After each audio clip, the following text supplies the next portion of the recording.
kita merasakan bahawa TPPA ini dari sudut perdagangan tidak mendatangkan banyak keuntungan. Ini seperti mana yang telah dilaporkan dalam PriceCoopers Waterhouse punya laporan. Ianya merupakan satu perjanjian yang lebih melindungi pihak pelabur. Ianya membuka banyak persoalan yang tidak dapat diselesaikan dengan baik lagi ataupun dijawab dengan baik lagi. Maka soal kedaulatan negara, oleh kerana terpaksa kita pindah undang-undang kita mengikut apa yang telah ditetapkan oleh syarikat-syarikat multinasional daripada Amerika Syarikat khususnya, dan kita rasa pelik kenapa kerajaan tergesa-gesa nak tanda tangan, oleh kerana isu ni di Amerika Syarikat pun masih belum selesai. Calon-calon Presiden Amerika daripada Demokrat dan Republikan pun menimbulkan persoalan berhubung TPPA dan kewajaran ianya ditandatangani dan disertai oleh Amerika Syarikat.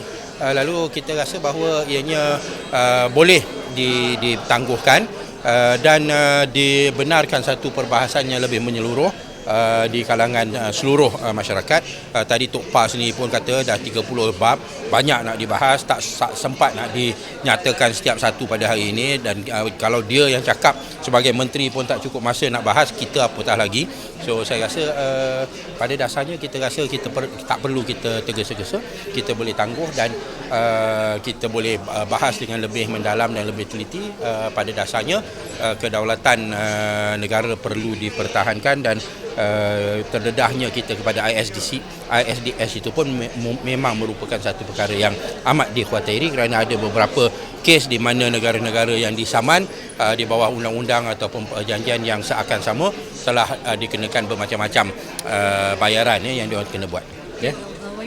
Kalau US ada pilihan raya, adakah YB rasa ke mana-mana pembangkang baik pun ni dua-dua setakat ini dari segi dia punya pendirian mereka yang disuarakan oleh calon Demokrat dan juga calon Republikan, mereka sama-sama mempertikaikan lah. Ya, kerana Amerika pun sekarang ini pun akan dengarnya akan menghadapi saman daripada syarikat daripada Kanada dan sebagainya. So saya rasa tak perlulah kita tergesa-gesa, kita ada masa. Janganlah beri gambaran Korea Utara lah, Myanmar lah, Malaysia bukan begitu ya. Kita tak seperti itu. Lalu contoh-contoh yang diberikan oleh menteri itu pun saya rasa tidak begitu sesuai ya. Dan yang terakhir saya rasa ketua backbenchers Barisan Nasional seharusnya membenarkan MP-MP Barisan Nasional untuk mengundi mengikut conscience mereka ya.